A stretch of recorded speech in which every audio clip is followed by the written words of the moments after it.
Reem, could you please share to the group now on the page? Yes, sir. Thank you.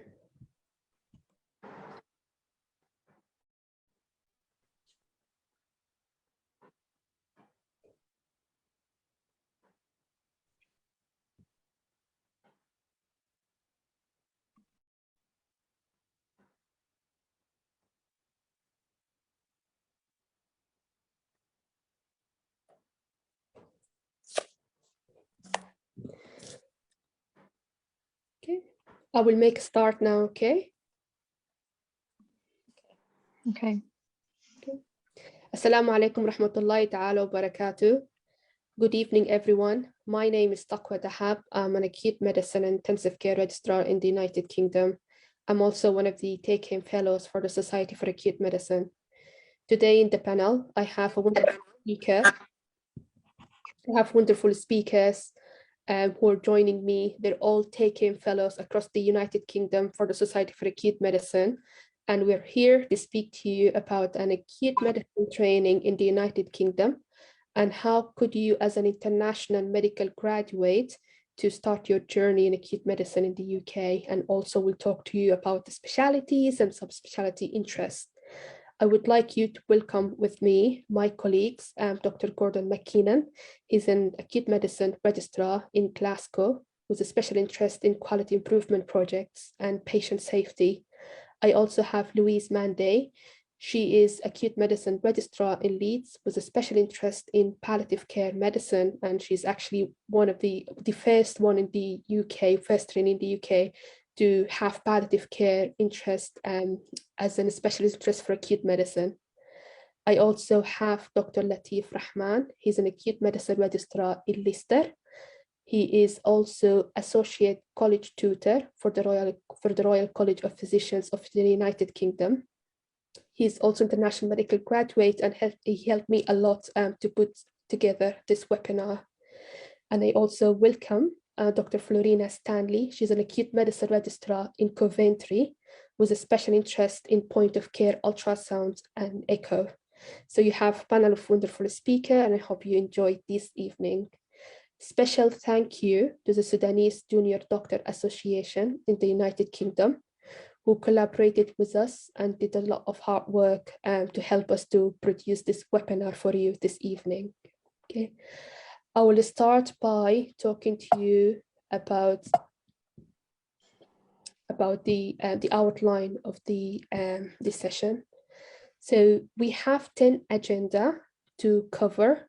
This includes mainly what is the acute medicine as a specialty, because people who doesn't work in the United Kingdom probably are not familiar with an acute medicine as a specialty. And why would you choose an acute medicine training in the United Kingdom? And how is the training pathway looks like? What subspecialties you can do within your training? And how could you optimize your CV to apply for ST4 level? And what do you need to know to apply for ST4 level, because there is specific requirement for you as an international medical graduate. I will speak to you about the new curriculum who's about to go live in August 2022. We'll give you hints and glimpses of how life is an acute medicine registrar and how life is an acute medicine consultant. And then we'll speak about the acute medicine consultant job market outside the UK, which is of interest to the international medical graduate. So we will start by talking about what is the acute medicine specialty and why would you choose acute medicine. I will hand over to my colleague, Dr. Gordon McKinnon. Over to you, Gordon. That's great. Thank you, Taqwa. So yes, I'll start by explaining a little bit about what acute medicine is as a specialty. So acute medicine is focused on the initial part of a patient's journey when they come into hospital, thinking about their initial assessment, getting their diagnosis, and getting them started on the correct treatment. Usually we'll look after people for up to the first 3 days of their hospital stay before they either get discharged or move on to care under another specialty area. We're quite closely linked to emergency medicine and critical care medicine, but acute medicine's a specialty in its own right. In the UK, emergency medicine will look after the undifferentiated patient presenting to hospital and for the first 4 hours to determine whether they need to come into hospital or whether they could be discharged. There's a bit of overlap with intensive care medicine in that lots of hospitals in the UK have high dependency units where we can provide single organ support. So there's an opportunity to look after patients who are more unwell, maybe requiring inotropic support or non-invasive ventilation, with links to the intensive care department as required. At the other end of the spectrum, we look after ambulatory care units or same-day emergency care areas. These are areas where we can look after patients that need urgent medical investigations or initiation of treatment, but don't necessarily need to stay in hospital for that, which is useful from a hospital point of view in terms of not filling up every single bed in the hospital with patients that don't necessarily need to be admitted, but is also good for patients who often don't want to stay in hospital when they're waiting for a particular test or a particular type of treatment, when they could be at home and come in at a scheduled time for that test.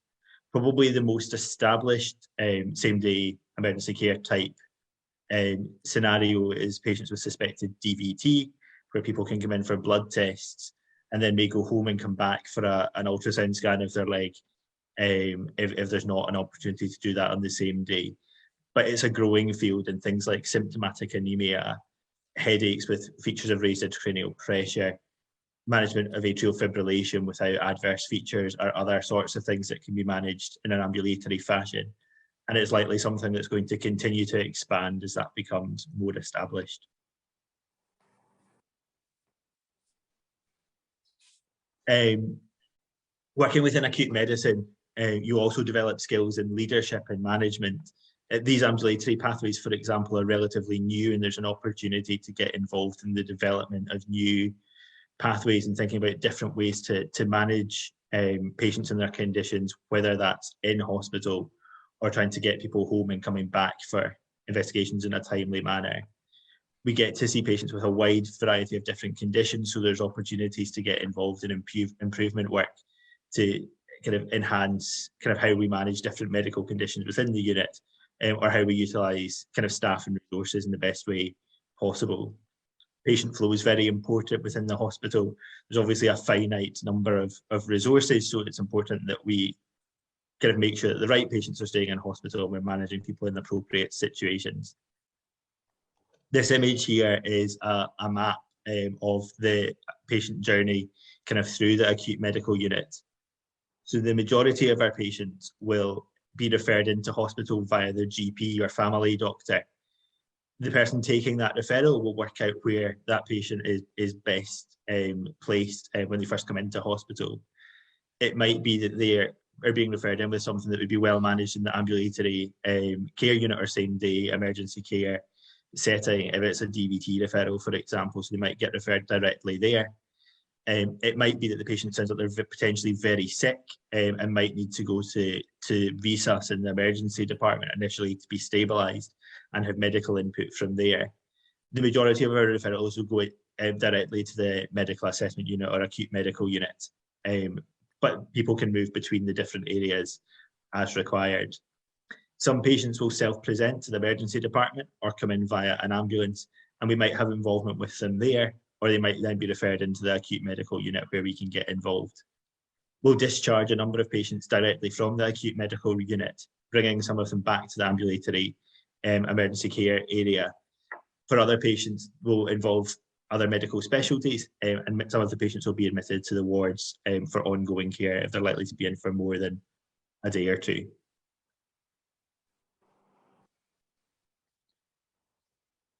Why should you choose acute medicine as a career? I think there's lots of reasons, and I think we're all very passionate about that. Firstly, the wide variety that acute medicine offers. You get to see a wide range of patients, all with different conditions and different concerns about what might be going on. There's a spectrum of acuity, so we'll see patients that are very sick and potentially look after them in high dependency areas. at the other end of the spectrum will try and keep people out of hospital and manage their care via the ambulatory care area. It can be quite a fast-paced environment. There's a large number of patients. There's never a shortage of people coming through our department, which is good because you get to see, every day is different and you get to see all sorts of different things. We work within a multidisciplinary team, and as someone training in acute medicine, you'll have the opportunity to supervise junior colleagues providing senior review on some of their patients and supervising procedures and things like that. It's well supported with a team of consultants as well.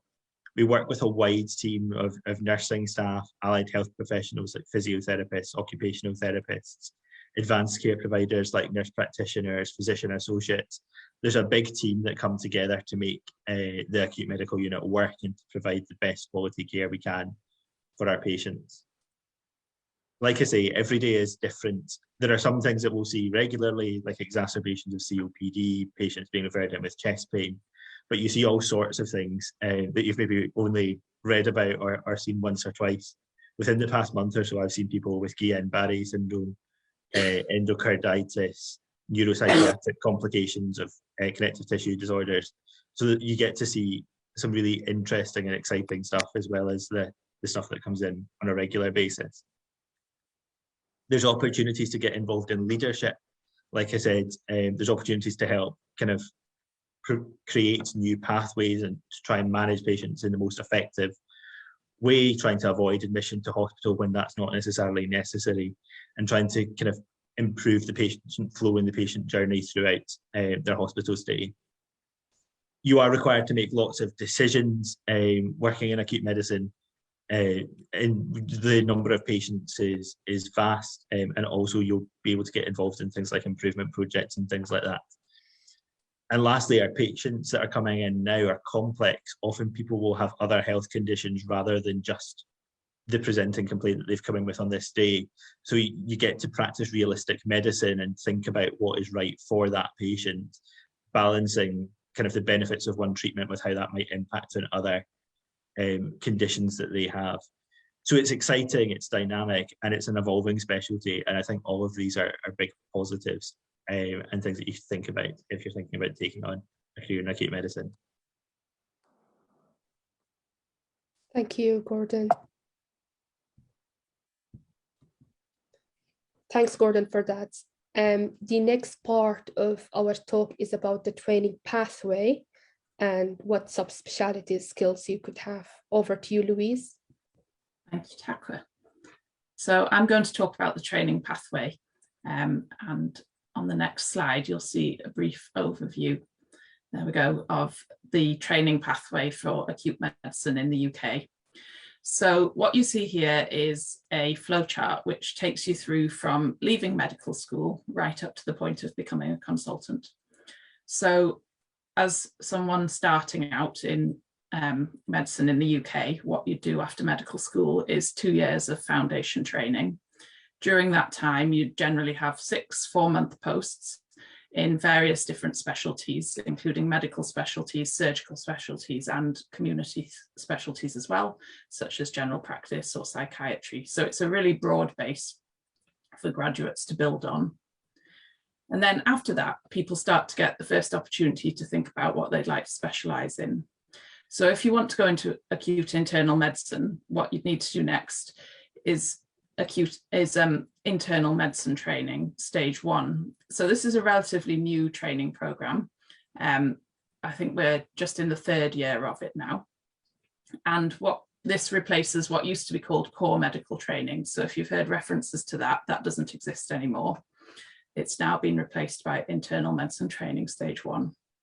So this is a 3-year program during which doctors who've decided they want to specialize in medical specialties will again rotate around different specialties for either 4 or 6-month posts, but this time they'll all be within the physician specialties. During that time, there are certain aspects that have to be covered. So everyone spends some time working in intensive care medicine. Everyone has to spend time working in geriatrics. And there's also an element of outpatient delivery as well as the inpatient care. And everyone has to to contribute to the acute medical take. During that time, people are expected to get their MRCP diploma. So that consists of the exams, MRCP Part 1 and 2, and then the PACES exam as well.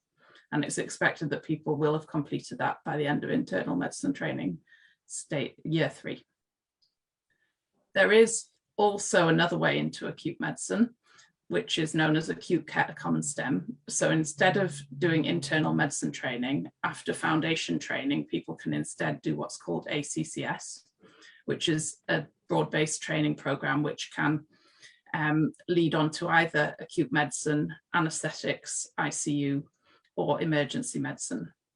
There are fewer places available for that, but it's another route into acute internal medicine. If you go down that pathway and want to go into acute medicine at the end of it, again, you'll be expected to have passed the MRCP by the time you get through. So then what happens after that?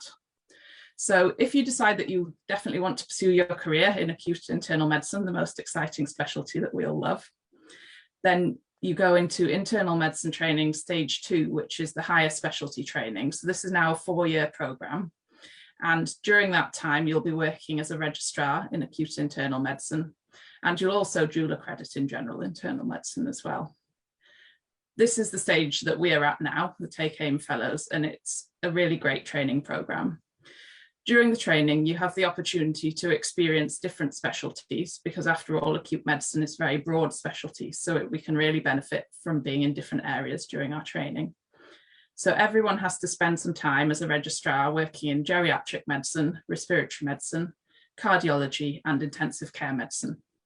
And then depending on where you're working and what you're interested in, there might be other opportunities as well. So during my training, I've also spent time working in stroke medicine and neurology.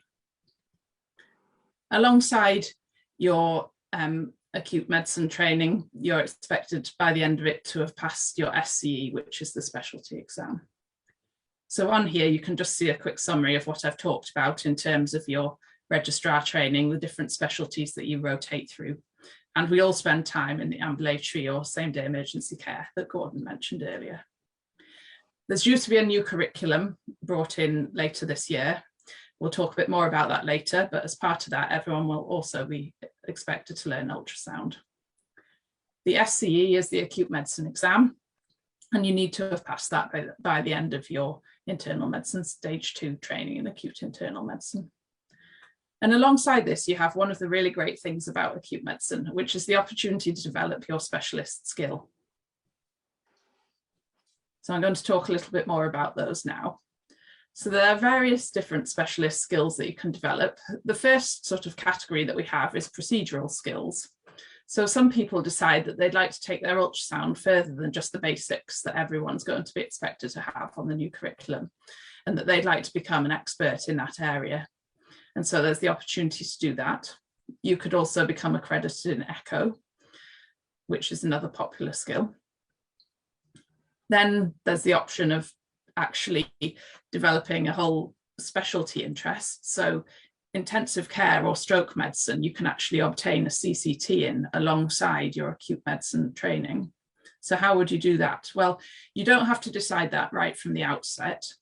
The way that this works is during your training, you apply competitively for the training numbers in either intensive care medicine or stroke medicine. And you can decide that that's what you want to do partway through your training and discuss it with your training program director. Another option that you have is to develop an additional qualification. So there are all sorts of things available.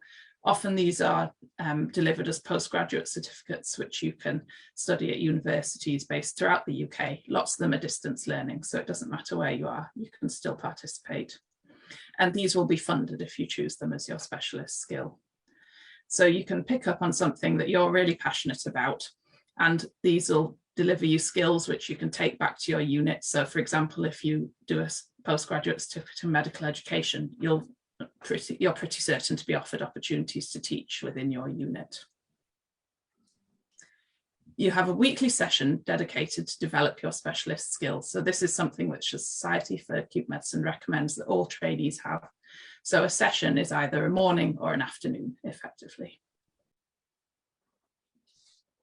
The other option, So you can develop a clinical skill, which is useful alongside your acute medicine skills. This is the route that I've gone down, as Takwa mentioned.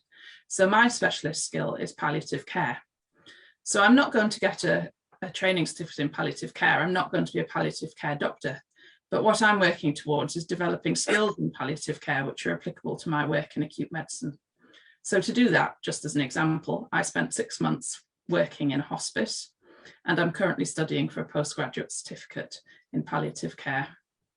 I feel this is something that's really enriched my ability to be able to deliver the best quality care for my patients. And you can see a few of the other clinical skills that you can develop there.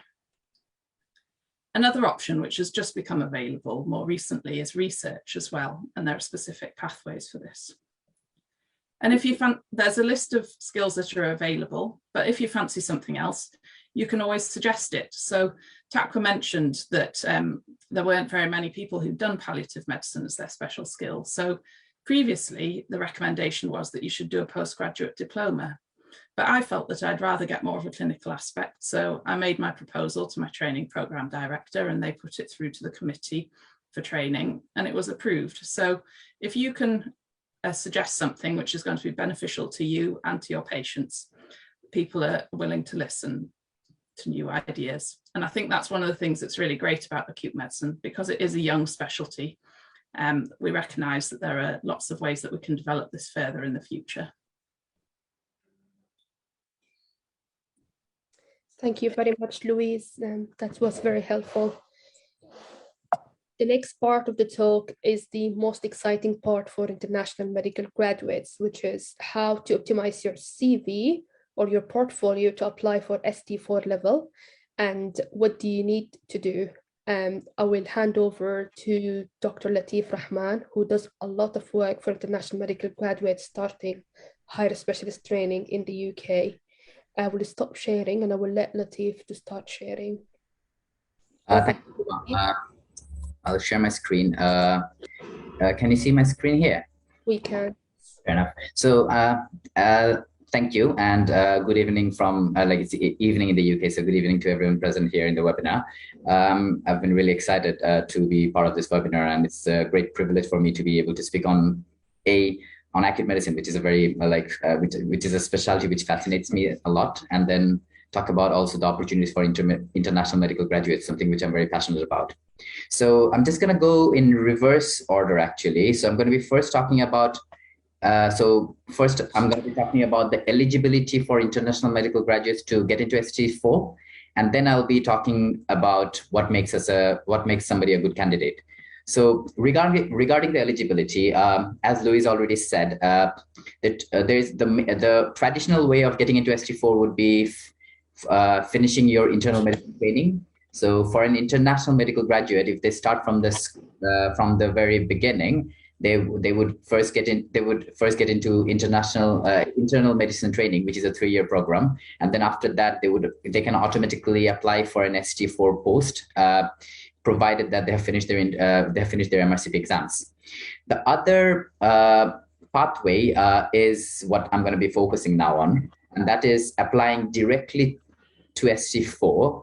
Applying directly for an ST4 post, and this is especially relevant for a lot of the international medical graduates who come to UK after doing their MRCP. So, for example, a few years back, when we had applications started at ST3 level, I finished my MRCP and came to UK and directly applied for an ST3 post. So now things have changed, and now the core training has been replaced by internal medicine training. So the 2-year core training has been replaced by 3-year internal medicine training. So when you apply for to get into acute medicine directly, you no longer get in at an ST3 level, you get into at an ST4 level.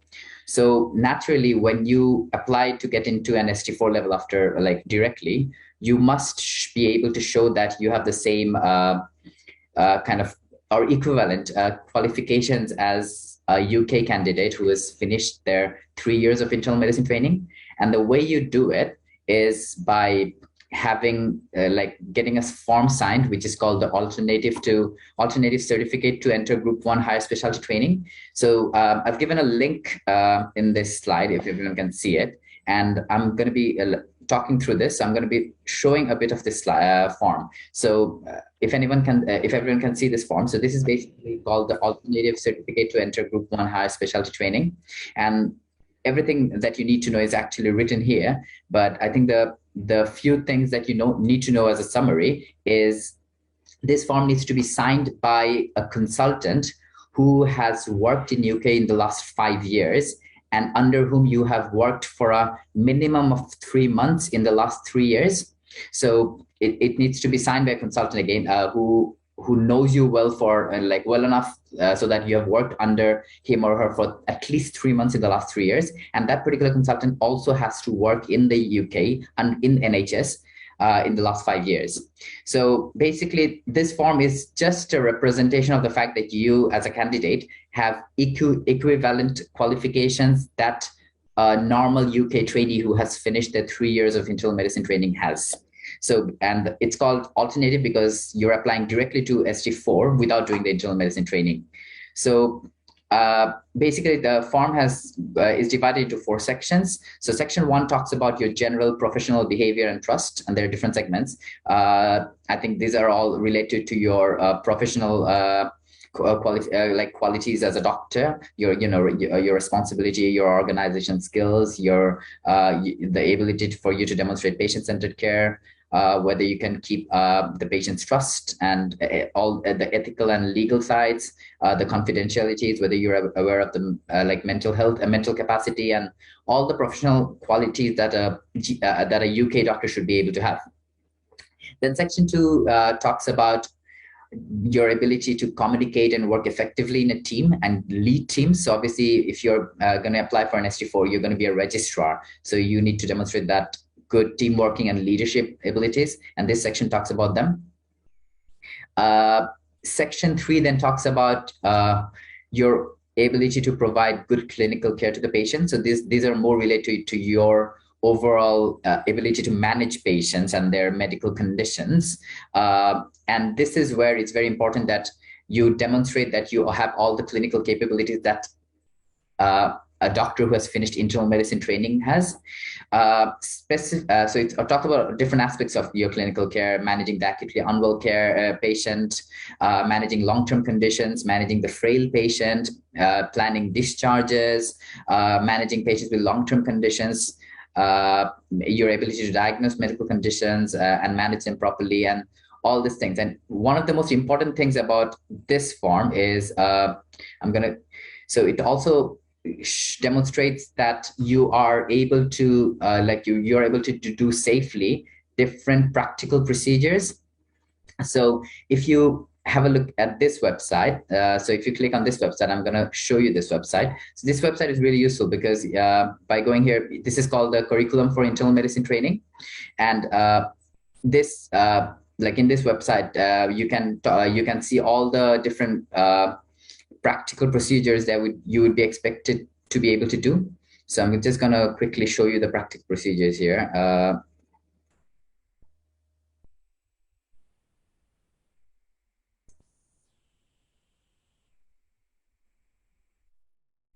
I think it's easier for me to just go back to the contents and just click on the practical procedure, if I can do that. Let's go to page 31. Yeah, so here we are. So when you're applying for ST4, you must be able to show that you're competent at for some of the procedures, directly competent for some of the procedures. You have skills lab training, all the procedures that an internal medicine that a doctor finishing internal medicine training stage 1 would be able to do. So this CPR, DC cardioversion, temporary cardiac pacing, CV lines, then pleural procedures, intercostal chest drains, NG tube, ascitic tap, abdominal paracentesis, and lumbar puncture. So as you can see in this table, some of the procedures you need just skills lab training, where some of the procedures you're supposed to be competent in being able to do. And the best way probably that you would be able to show that you can do them, it would be through what we call the directly observed procedure skills form. So if you go to the JRCPTV website, you can download the DOPS form, or if you have if you actually have a portfolio, electronic portfolio of your own, you can you can send DOPS form to your supervisor and they can sign you off. So going back to the alternative certificate, I think different different consultants will demand in a different way regarding what they want as proof for you to be able to show them that you can do these procedures. But I think if you're an international medical graduate who is applying for an ST4 post, it is very important for you to have that conversation with your supervisor who you think would sign this form. Have that conversation early with him, show him this form and ask him what he expects you to do in order to get this thing signed. And finally, we go to section 4, which is basically safety and quality. But I think one of the most important thing of the alternative certificate form is that the last portion. So whoever is signing the form must be satisfied that you fill up all this criteria. And 2 of the important criteria, which is new, which wasn't there in the alternative certificate form, which used to prevail when there were the days of core training, is that you must possess capabilities related to geriatric medicine and critical care medicine. And again, in the new internal medicine curriculum, now it is mandatory that you have exposure or capabilities in geriatric medicine and critical care medicine. So the internal medicine curriculum has now been designed in a way where any doctor doing internal medicine stage 1 training would get enough exposure to geriatric medicine and critical care medicine. And by the time they finish their 3 years of internal medicine training, they will be able to show that they have got capabilities in geriatric and critical care medicine. Now, this is going to make things a bit tricky for international medical graduates who are going to apply for an ST4 post, because in this form, they have to show that they have those equivalent capabilities in geriatric medicine and critical care medicine.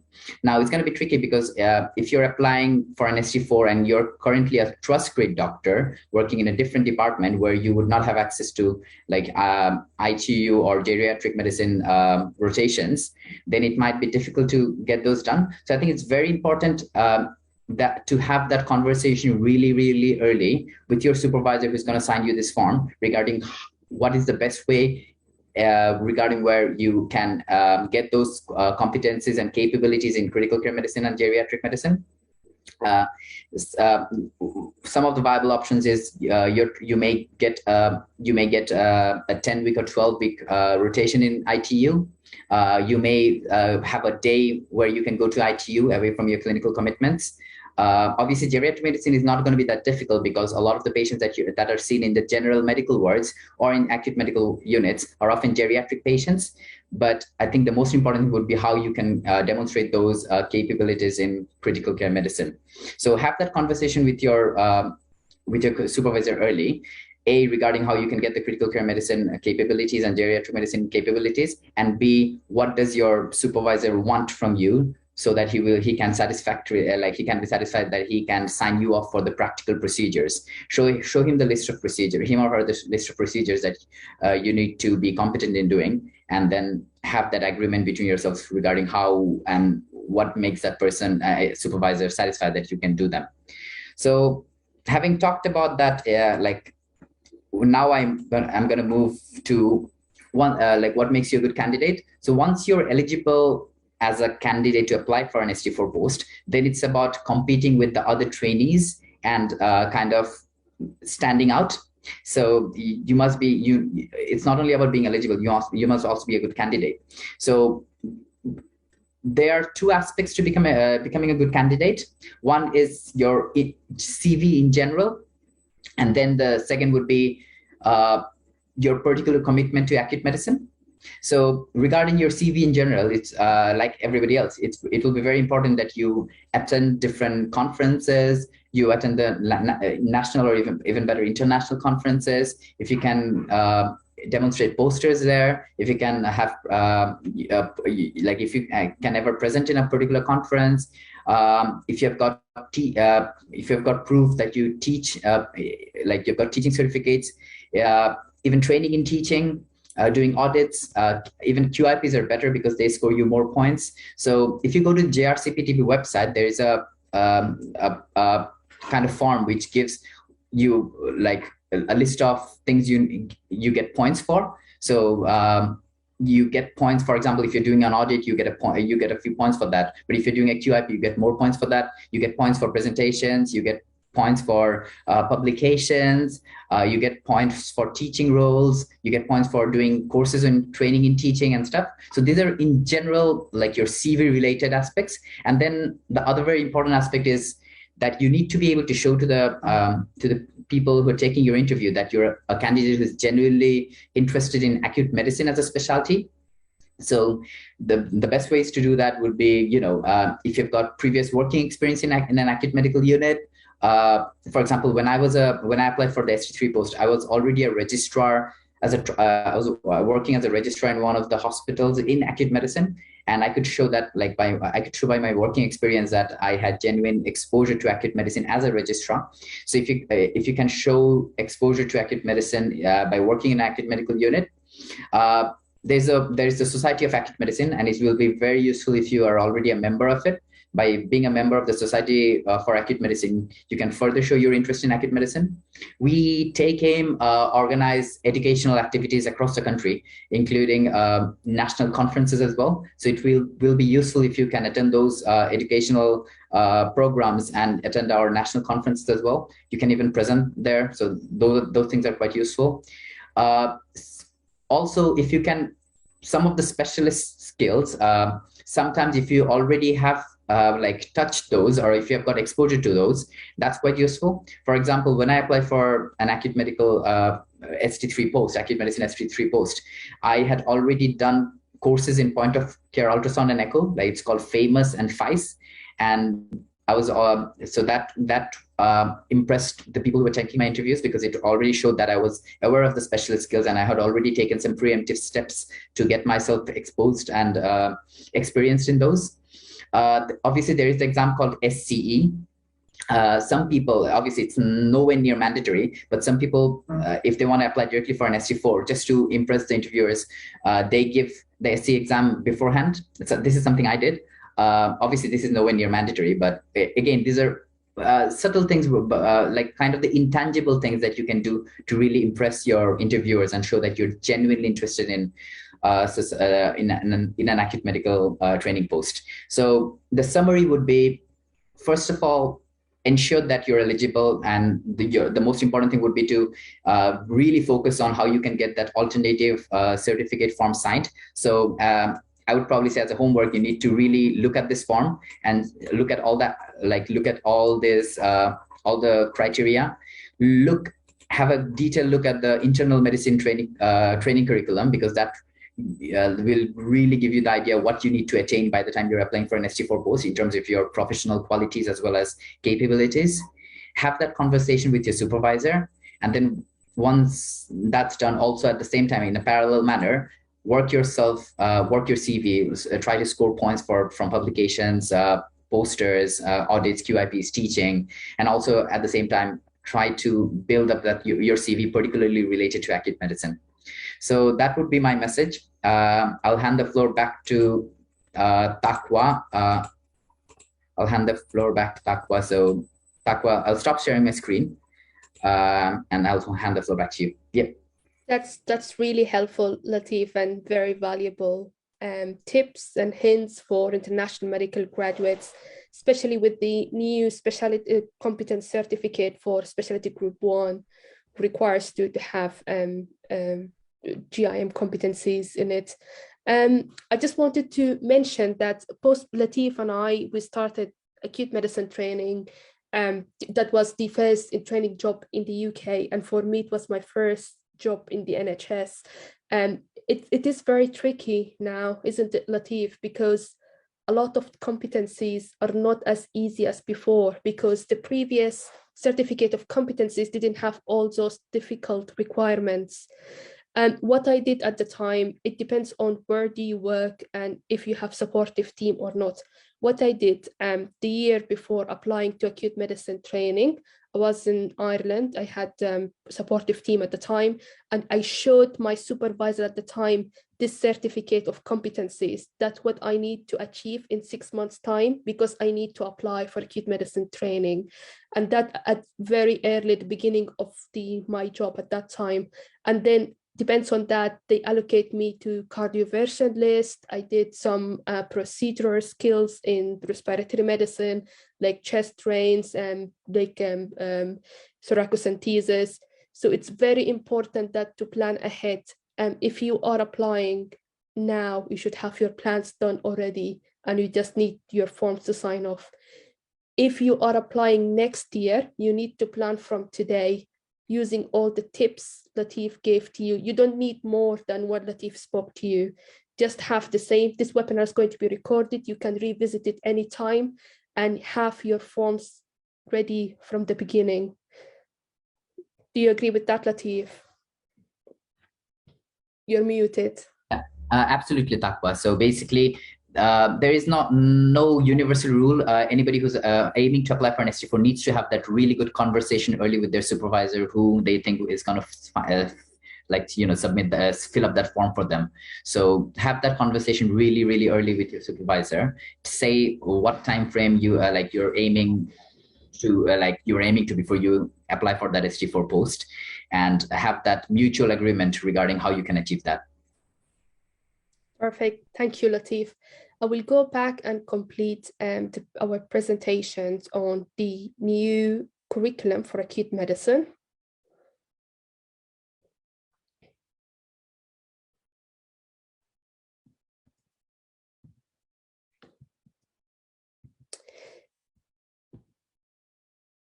Okay, so the next item in our agenda is the new curriculum for acute internal medicine. I'm actually very excited about this new curriculum, who's going to go live in August 2022, because it has a lot of distinct specialties and core skills that you need to achieve in acute medicine training, that it's very distinct from general internal medicine by its own. It's going to start in August 2022. So probably if you're not in acute medicine training now, you will all start in the new curriculum, and probably you need to know more about it. The main highlight of the new curriculum is that point of care ultrasound is going to be mandatory for all trainees to achieve. And don't worry about the requirements, because the deanery, the trainers, will organize that for you. You will have a day a week, non-clinical day, just for ultrasound training at ST4 and ST5 level. So for two years, ST4 and ST5, you would have a day in a week that dedicated for ultrasound training, point of care ultrasound training. And this is because as an acute physician, having point of care ultrasound skills is vital, and the evidence behind it growing more and more every now we go ahead with the evidence and evidence-based practice. It does make a lot of difficult decisions easy in the resuscitation room when you have acute and well patients. And we call point of care ultrasound or ultrasound probe is the new stethoscope of the new era.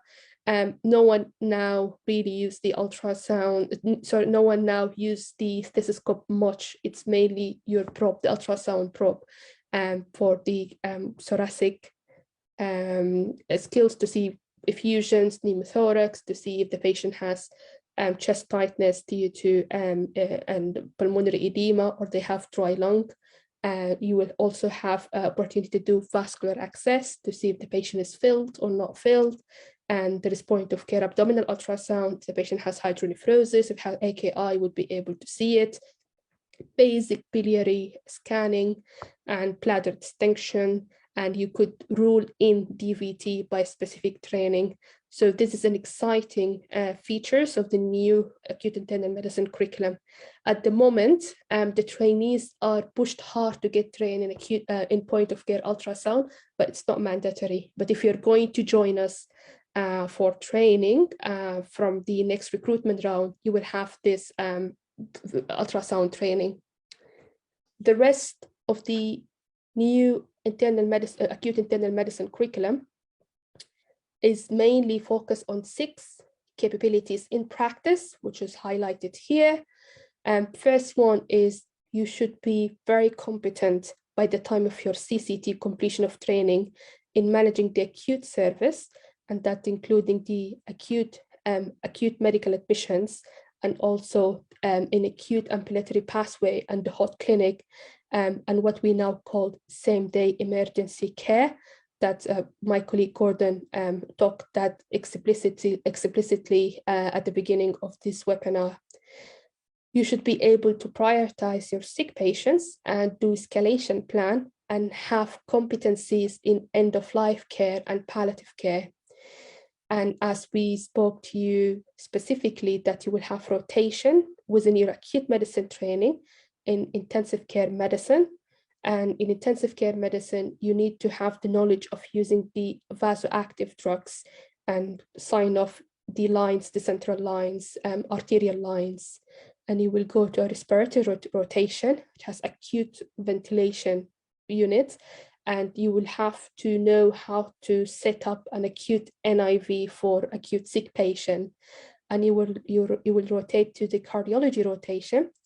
And in cardiology, you should be able to do competently a CCU ward round. You should do skills like unplanned cardioversion in case of emergency happen, and pacing. We do pacing less now because if they need pacing now, they just go for permanent pacemaker, which happen quickly in the NHS. And you will have exposure to care of elderly medicine, to expose yourself to acute frailty, and also some people may wish to have specific skills in stroke medicine, and they may wish to CCT in stroke medicine. Many people now is considering CCTing or have dual training in intensive care medicine. This will extend your training time by 2 years. So instead of finishing ST7, you will finish at ST9, but you will have dual CCT in acute medicine, triple CCT in acute medicine, general internal medicine and intensive care medicine, or acute internal medicine, general internal medicine, and stroke medicine. Now you can have triple CCT without dropping your general internal medicine number. One of the competencies that you have to achieve before the CCT is dealing with complex discharges and the community services. You should be able to liaise with the community care of elderly medicine team and the community mental health team, and you will have a specific assessment during your training so that you are competent enough to do this job when you are a consultant. And plus that, you should have subspecialty skill apart from the ultrasound. So the ultrasound is mandatory, plus other subspecialty skill from the range of a skill my colleague Louise already mentioned to you. Now I will speak to you about life as an acute medicine registrar. Life as an acute medicine registrar is actually interesting, and if you are someone hyper dynamic and active and like excitement, you should enjoy everyday job. We start by debriefing the night team just before 9 o'clock to see if there is any sick patients, any patients need highlights that we need to see first. And then after that, we'll start a board round. We like at the team board round with our MDT, multiple disciplinary team, to see what we have in the unit, what sick patients we have, what's the plan for the day, if there is any specific concern that anyone want to raise. It's a quick meeting, it's an important meeting. Then after that, we do the post-take ward round to see the new admissions and the patients who were already admitted over the past 72 hours, because we keep in the acute medical unit patients for 72 hours, which is 3 days when they come acutely unwell, and sees their progression. And then after that, the team usually allocate the jobs between ourselves, and then we discuss scans, referrals, see if anyone ready to go to start from the acute medical unit directly, or they need to get referred to specialties for further care. They're not that well enough. And then in the afternoon, we usually debrief families about their loved ones in the unit, And this is more important now with the COVID restrictions, because there is visiting restriction at the moment across the hospitals. And then your afternoon session depends on what do you do in that rotation. If you are assigned to ambulatory clinic or hot clinic, you go and do that clinic. If you are assigned to the acute medical unit, you will do the procedures that you saw the patients early in the morning, post-take ward round. These procedures could be ascites, drainage, or chest drain, or thoracocentesis, or you put in arterial line for someone going to start acute NIV. And you will also review the newly admitted patients, because they don't stop, they just come every hour. There is new acute sick patients that they need quick review by a senior physician. And then around 4 o'clock, we do another board round with the MDT again to see the jobs that we discussed at 9 o'clock have been done or not, and if not done, why. If there is any concerns, we'll discuss the new admissions as well. And then depends on what job left, we do it in the last 1 hour. And then after that, we hand over to the evening registrar shift. It is variable because you don't know how sick the patients are, what you're going to have in the day, what procedures you're going to have, what you're going to see in the clinic. It is a very interesting day as an acute medicine registrar. One of the key things is that people think that in acute medicine, we're always on call. We're not always on call. We do the same amount of general internal medicine on call as any other medical specialties, but we deal with sicker cohort of patients and acute patients, which make the day job is slightly more intense than other specialty, but you still do the 9 to 5 job and you only on call when you are on call. Some people now wish to go less than full-time training, like 80%. Most the international medical graduates go less than full-time, 80%, which means that they have a day off, but they have 80% of the clinical commitment, and that will extend the overall training time by 1 year. Acute medicine is very compatible with less than full-time training because you do the job in session phases, so you don't miss up in procedures list or any specific skills because it is session. They just want you to have a specific number of sessions in acute medicine and a specific core competencies. So it is one of the specialties that's very compatible with less than full-time training if you wish to go less than full-time. Life as a consultant, which would be interest for international medical graduate as well. None of us are consultant, but we see our colleagues who are consultant now that they're very happy in their consultant life because it's flexible, it is session-based. You will have to do 10 PAs in the week, and then you could do the session as much as you want. You could do, for example, 3 long days and then have the rest of the week off, or you could have 5 normal days.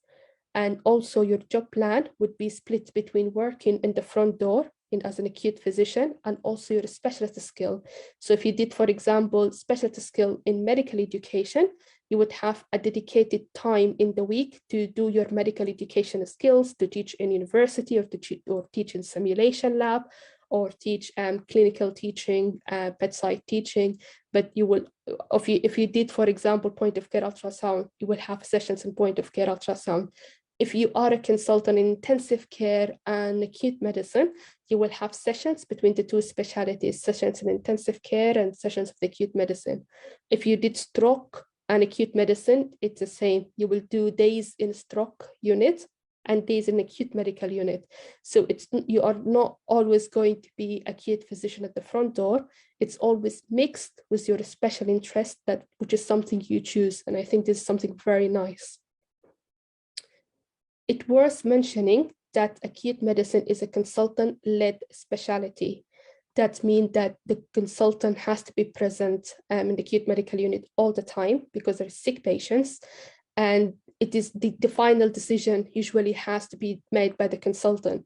It is something nice because you have the autonomy to take the lead of the care of the patients, but it may also put some burden on consultants.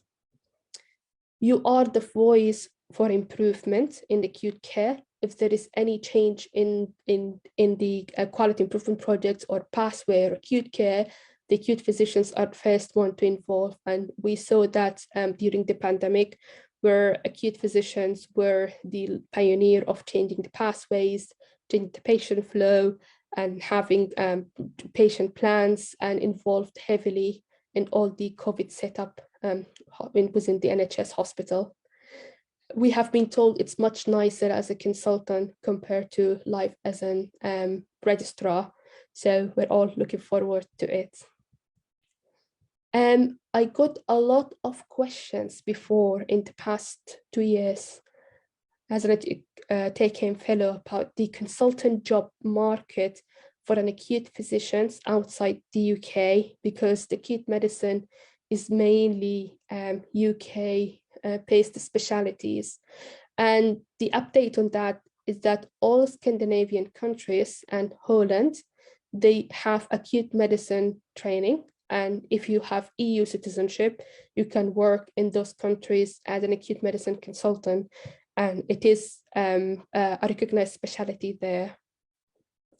In the Middle East, it brought to my attention that in Qatar, Hamad, they have acute medical unit. Its function much similar to what we do now here. And some of the physicians came to us, to our stall in one of the conferences, and they spoke to us about what they do there. And it's pretty much similar to what we do in the UK. And some big governmental hospital in Saudi Arabia, they have acute medical units as well, and it is expanding significantly over the past few years. So it is now getting more and more recognized outside the UK, in the Middle East, and it was already recognized in Netherlands and Scandinavian countries. There is work in progress to get acute medicine established as a specialty in Bangladesh, and my colleague Latif Rahman here is working hard on that. And there was a proposal submitted by Sudanese acute physicians group here in the UK last year to a proposal for the Society for Acute Medicine to establish acute medicine training in the UK, but those things take a long time to get it 100% established. So this is our talk in acute medicine training in the UK, and I hope we gave you some tips and enlightened you on how to apply for acute medicine training as an international medical graduate and start your journey here in the UK.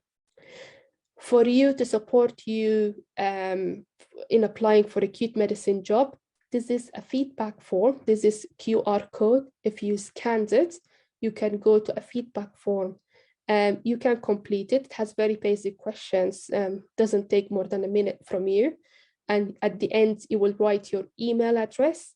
And then when we receive your feedback about this session, we will send you a certificate from the Take-Home initiative, Take-Home Fellows, signed by us, to say that you attended this webinar, and that should help you in supporting your jobs if you apply to jobs, so that you show that you have interest, and that's mainly for help. Now you have the opportunity to ask us questions, and we'll answer your questions live for the next 15 minutes. I will look in the groups if there is any questions. Do we have any questions, Flo, in the chat?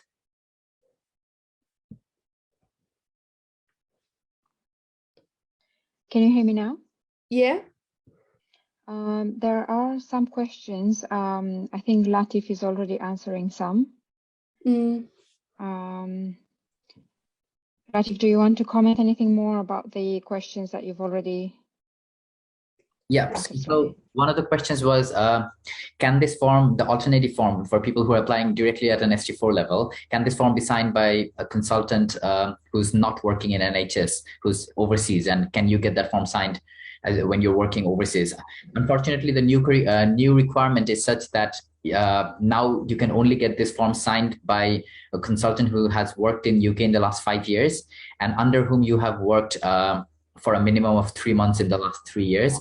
So the quick answer to that would be no. So it can only be signed by an NHS consultant. And then there was another question regarding how can you gain critical care and geriatric competencies within 3 months, if that is the duration for which you're supposed to work under a particular consultant.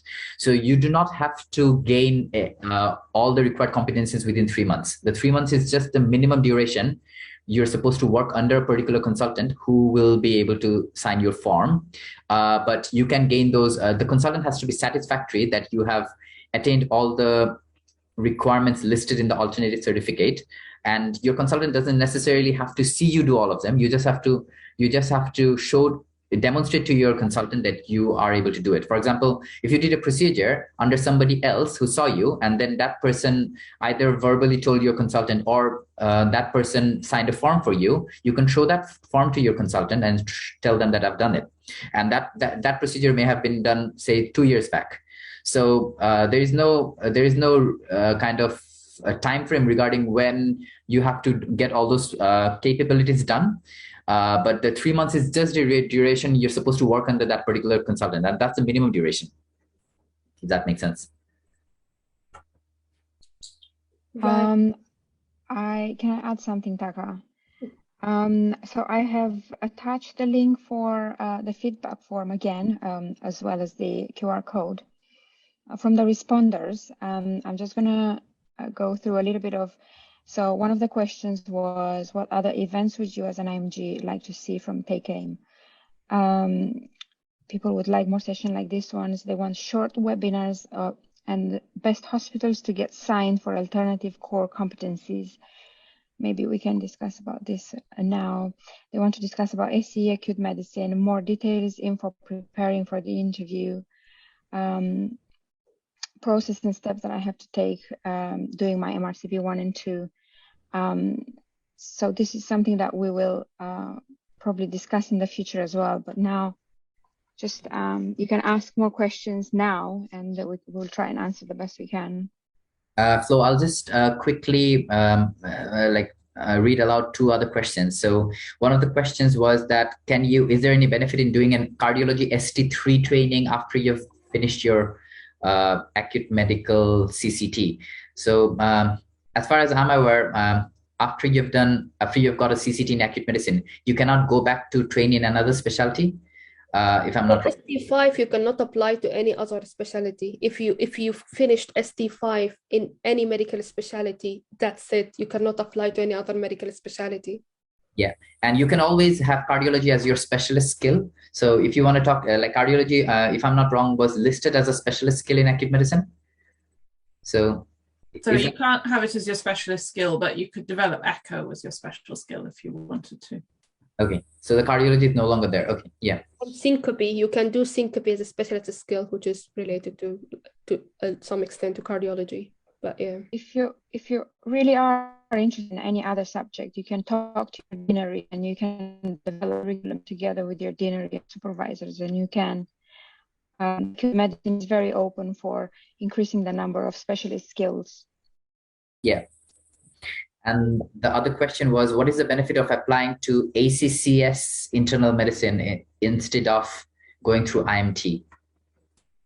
I have done ACCS training, and as one of my fellows spoke about this, it's a 3 years program where you do anesthetics, intensive care, 6 months module for anesthetics in intensive care, A&E, and the rest of the training is okay. I hear that the new IMT 3, which is a 3-year program, includes intensive care as specialty. So now it's very, very similar. It's very, apart from doing a module of 6 months in 6 months in anesthetics, it's pretty much very similar. It's just a different, you get, let's say, more exposure to intensive care through anesthetics as well. Maybe Taka will be able to say more. Yeah, I think it's not a matter of one being better than the other. It's just that there are 2 different routes in, and that those different routes will suit different people. And some people might choose to do internal medicine training because they know they want to be a physician, but at the point when they're applying for that, they haven't quite decided in what specialty. Or some people will want to get the extra competency in looking after acutely unwell patients, as Flo said, and so they will want to go down the ACCS route. So it's not a matter that one's better than the other, it's just an alternative way of doing it. Yeah, my experience is that those who apply for ACCS usually not decided of what they want in higher specialist training. So the ACCS is the common stem for anesthesia, intensive care, emergency medicine, and acute medicine. But if you know that you are a physician and you want to be a physician, you could just go through the IMT directly. And Flo, if I'm not wrong, I think there are talks regarding making ACCS 4 years instead of 3, if that hasn't been done already. Probably. I'm not aware of it yet. My understanding is that because internal medicine training is a year longer than core medical training was, if you do ACCS acute medicine, you're effectively going to need to do the 3rd year of internal medicine training, which would extend that training program to 4 years. So if time constraints are something that you're concerned about, it is quicker to go through the internal medicine training route. Yeah, I think if you did ACCS now, you have to start ST3 standalone IMT year and then apply to acute internal medicine from ST4. Yep. And there's a question from Bahaga Yahya that I've been working as a JSD at the moment. I haven't been working for the past 7 years as I was looking after my kids. Would it be challenging for me to enter the IMT? Thank you.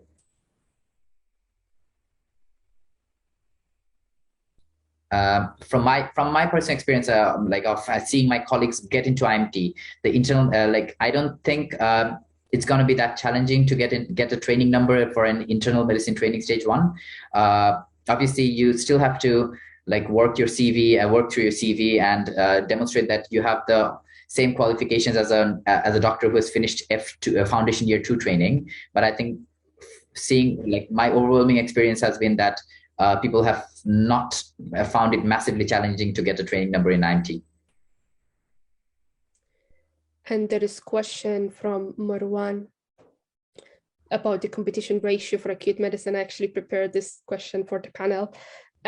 Yes, it is getting more competitive now. And in the last year, acute medicine had a huge number of applicants, and there's many candidates left without job, which was not the case 3 years ago. I think this is because the visa requirement lifted, so anyone could apply to ST4 or ST3 directly. So they received a huge number of applicants. In my region, there was no leftover job from the first round, and I have colleagues who are brilliant. They have really good portfolio, but they couldn't get acute medicine in our region. And I think it's getting now competitive even in the other in other nations like Scotland, Wales. I'm not aware about North Ireland, but it's definitely getting more competitive. So for this reason, you have to optimize your application as much as you can with all the tips that we have given to you. And hopefully you could do all the tips that we have done for you, and then you should be all right for that.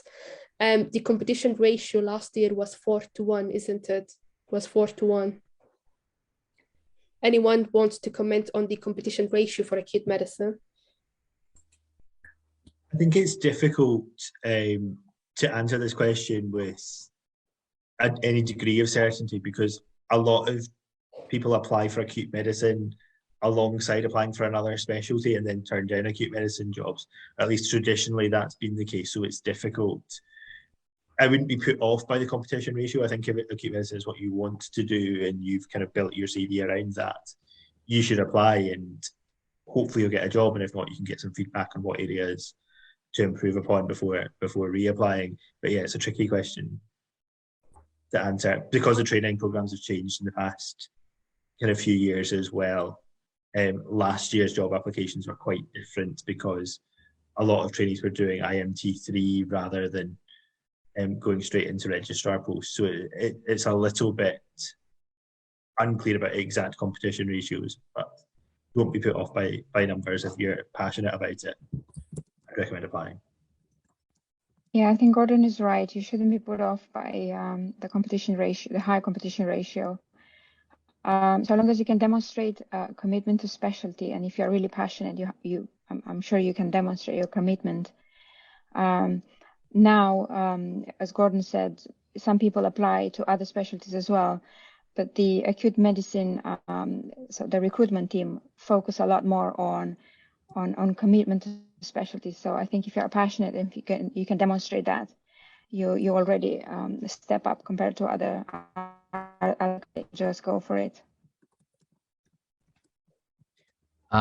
Paco, there has been another question regarding, I think two people have asked kind of similar question, and that is basically, can you apply for an acute medicine training post if you've done most of your work in A&E?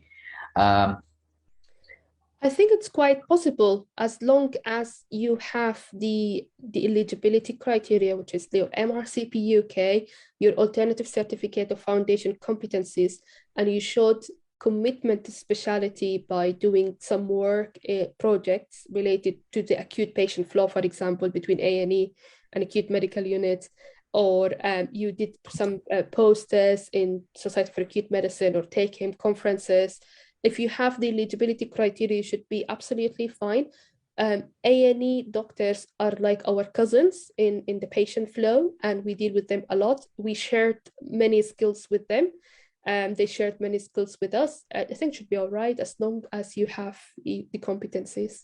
Just want to add one thing, Takwa. When you said the eligibility criteria, I think if you're applying directly as an ST4, you must have a certain number of years of experience directly in medicine, and that does not include A&E.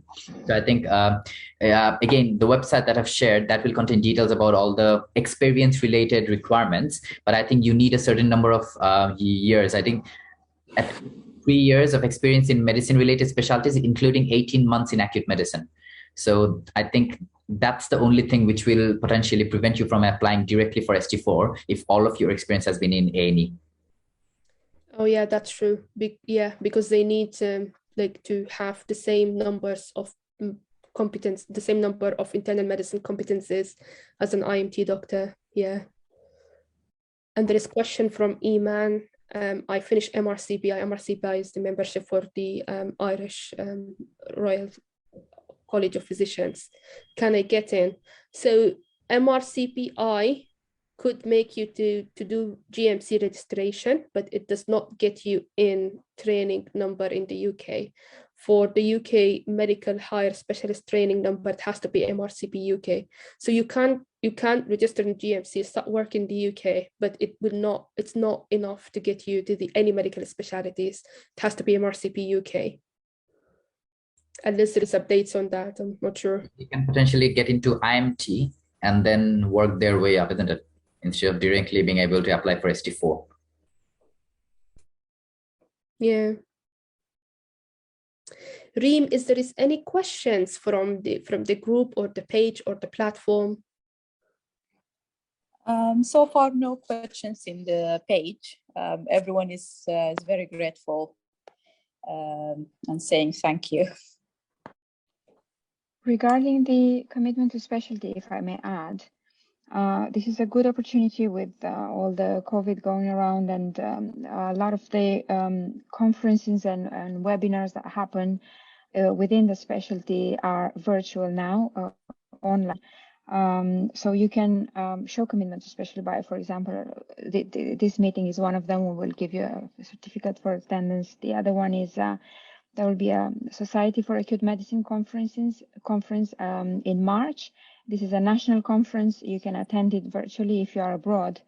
It's in March. If you go to Society for Acute Medicine, it's in March 24th, 25th. Other webinars or training platforms are via the Royal College of Physicians. Again, they might be virtual meetings as well, where you can get a certificate for attendance and attach it to your CV. People in the feedback form here are interested of how can they improve their CV towards specialty. So these are a few ways that you can do that. And hopefully, as soon as we finalize a date for the take-home national conference, and we work under the umbrella of the Society for Acute Medicine, we will publish that in our own social media accounts and website, which is takehome.org.uk. And it is very good opportunity for junior doctors and those wanted to start their training journey in acute medicine in the UK. So keep updating yourself, stay tuned, and follow us in our own Twitter account and get yourself familiarized with our own website. And we will put a date in the next few weeks of for our own national conference as well.